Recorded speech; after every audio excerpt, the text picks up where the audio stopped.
la chaîne. Alors on continue avec cette nouvelle vidéo, suite de la dernière. On va faire tomber le cylindre. Alors hier soir j'ai déjà mis pas mal de dégrippants, j'ai laissé tirer. J'ai réussi à desserrer, c'était costaud, bien rouillé. Donc là on va finaliser le démontage. Et ensuite je pense qu'on va travailler sur le variateur et le démonter pour passer de la cage à billes à la cage à galets. C'était bien serré, hein. Là ça vient tout seul, mais hier soir j'ai galéré. J'ai eu peur même de casser les goudrons, mais c'est bon. Finalement avec le WD-40 c'est réglé.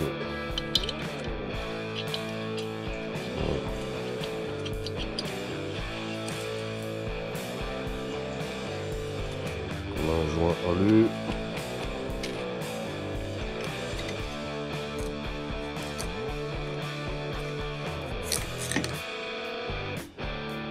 Bon. Il n'y a pas de traces dans le cylindre. Voilà. Ce que je fais, hein, je vous le conseille pas. J'ai sorti le cyclips sans rien mettre en bas. Si vous le lâchez et qu'il tombe dedans, ben après il faut aller le chercher dans le bas moteur. Donc ne faites pas comme moi sur ce coup là. On sécurise.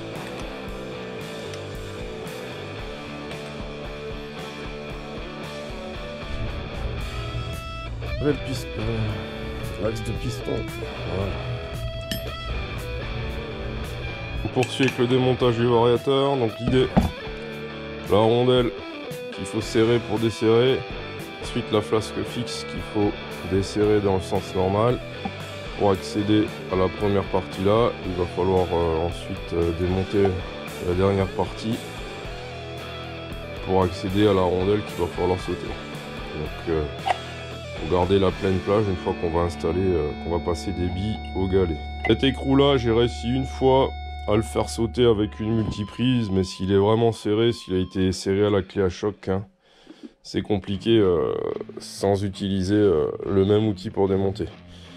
Donc là j'ai investi, mais quand j'en ai pas, j'avais quand même la douille, parce que donc c'est une douille de 35, il m'a fallu démonter des cardans. Donc j'avais acheté la douille, donc j'étais là avec ma douille chez le gars qui change les pneus là dans le quartier, et puis avec sa clé à choc je me l'étais donc dévissé, il m'avait laissé faire. Voilà, mais si vous voulez démonter votre variateur, il vous faut un minimum d'outillage, c'est clair.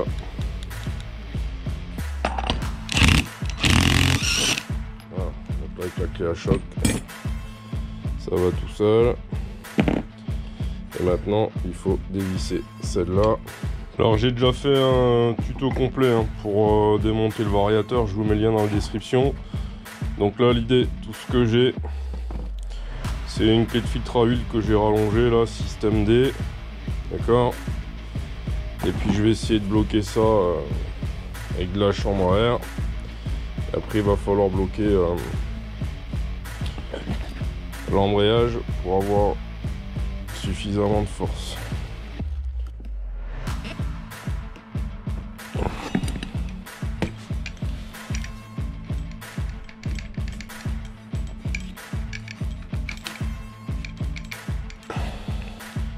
Va falloir le bloquer là. Donc ce que je vais faire, mettre deux vis.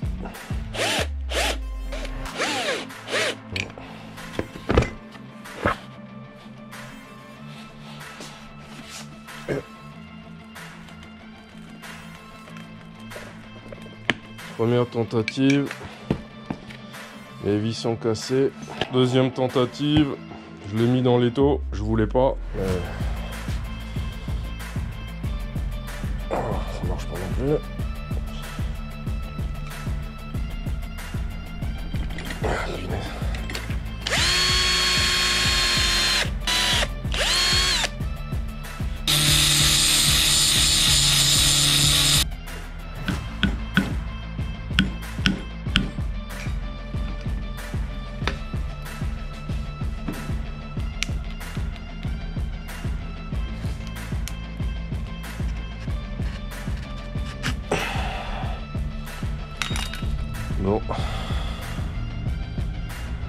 La clé s'est cassée. Bon, bah, on va sacrifier une deuxième clé. Hein. Un coup de dégrippant au cas où.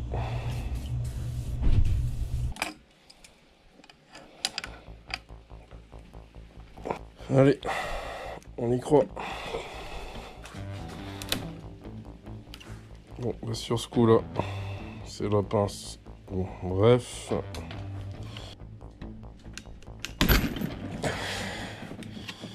Bon, bah ça là, elle a pas fait long feu du tout. Oh là là. Donc là, on est en galère. Voilà. Donc ça, c'est la vraie vie. Hein. Avec 2. J'ai réussi à en refaire une.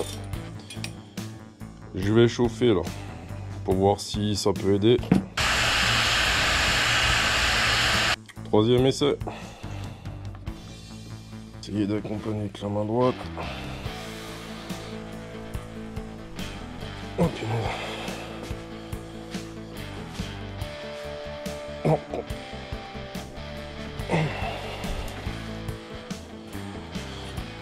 Je fais un coup.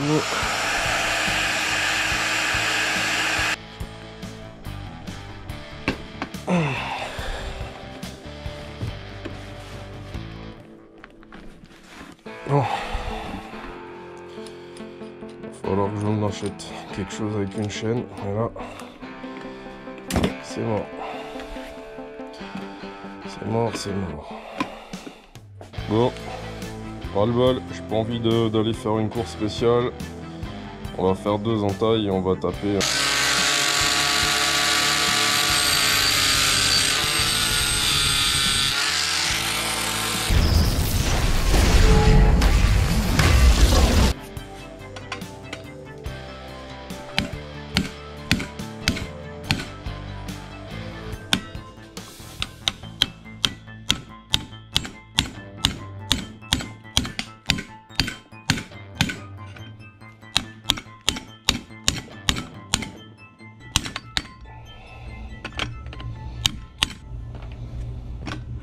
Ouais, il est venu. You win! Perfect! Il est venu. Alors personnellement, hein, quand je les remonte, je les serre à la main. Et il n'y a que l'écrou qu'on met par-dessus que je serre à la machine. Et quand j'ai besoin de le démonter, je me prends pas autant la tête, quoi. Là, bah, depuis le départ, hein, tout est extrêmement serré sur ce moteur. Donc là, il va falloir retoucher un peu la joue. Hein. Donc là maintenant, on peut enlever cette partie-là. Et donc là du coup, bah, on a une cage 3 billes, hein, donc qui peut déjà être allégée par rapport à une cage 4 billes. Et donc nous l'idée, c'est de passer sur une cage à galets.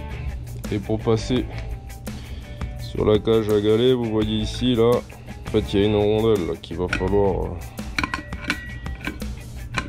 faire sauter.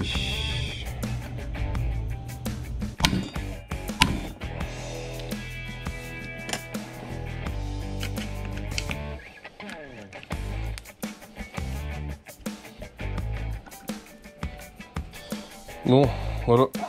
Donc là, ce que je vous ai filmé, hein, c'est la réalité. Donc, quand on démonte de la vieille pièce, c'est toujours compliqué.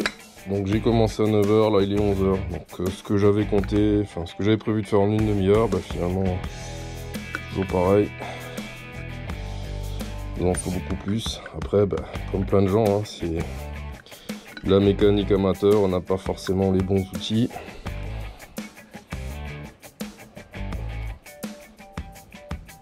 Tout est sec à rouiller. Et du coup, je pense que ce variateur là, vu l'état de la roue, vu l'état des potins des mâchoires, bon, on va faire sauter la rondelle là, donc on va meuler. Elle devrait sortir et ensuite on va faire ça propre.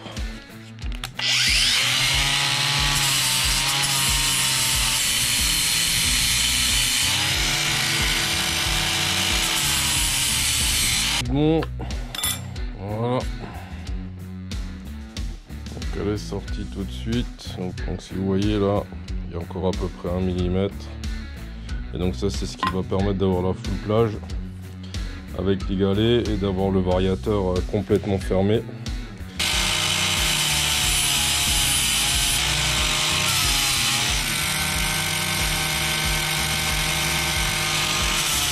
Alors la suite, c'est de normalement remonter le variateur avec la cage à galets, mais en fait j'en ai pas, et donc les modèles que j'ai en 3D, c'est des modèles pour cage à billes. Donc ce que je vais faire, je vais démonter un autre variateur où je sais que j'ai la cage à galets, et je vais en profiter pour la modéliser, faire des tests d'impression en PETG, et on va tester une cage à galets en PETG. Rapidement, donc là j'ai un variateur, j'avais remplacé la cage à billes par une cage à galets. Et donc là vous voyez ce que ça donne.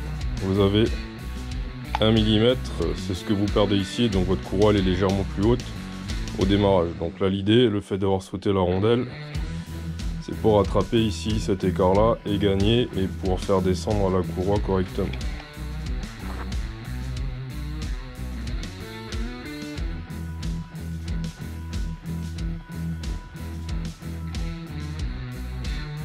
Alors ça y est, j'ai modélisé 2 cages à galets. Alors elles sont quasiment identiques, hein, sauf qu'il y en a une, je l'ai ici, je l'ai vidée, donc en PETG, du nylon, donc c'est tout comme matériau, hein. Et donc ici j'en ai une pleine. Alors si on met sur la balance, une origine, elle fait 14,10 grammes.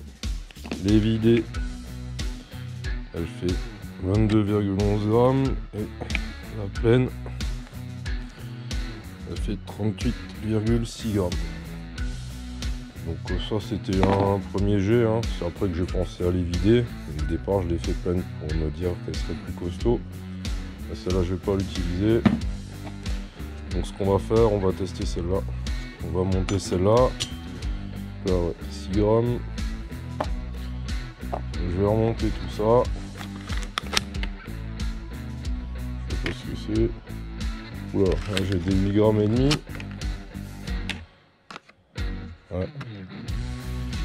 Ça c'est des 8 grammes et demi. C'est pas les bons. Voilà. 4,89, des 4,8. Donc je vais monter 3. 4,8.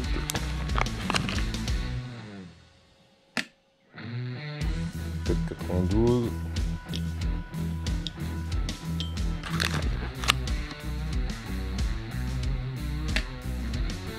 4,92. Donc celui-là qui fait 4,8, je pense qu'il a déjà tourné.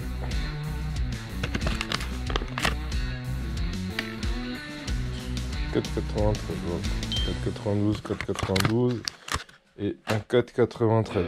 On va le remonter comme on l'a démonté.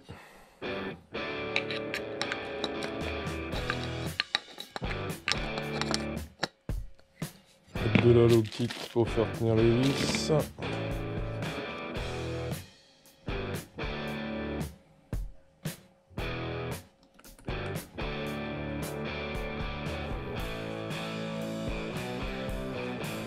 Donc quand tout est nettoyé, c'est nettement plus facile de serrer. Continue.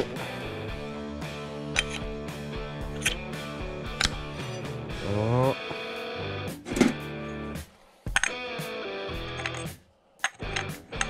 Donc là, je serre à la main. Donc l'écrou, il faut desserrer pour serrer. Coup de serrage.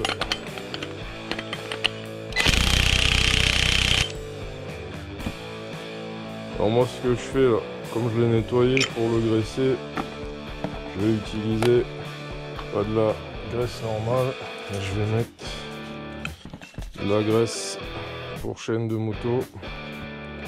Elle va bien couler une fois qu'elle aura séché. On appuie sur un roulement aigu aussi. Voilà. Donc le roulement aigu. Et il y avait une petite rondelle par-dessus. Voilà. Ensuite, il va nous rester le petit surclips. Donc celui-là, je le fais tomber au fond. Voilà, on se prend pas la tête. Ensuite, les deux rondelles.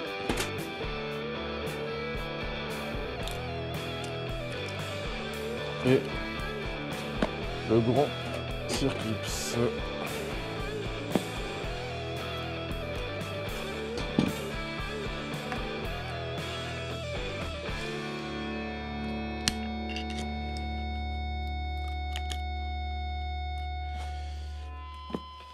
Il bloque déjà l'ensemble, donc je pousse derrière, ça bouge pas, donc a priori on est bon. Donc je l'ai déjà mis en position.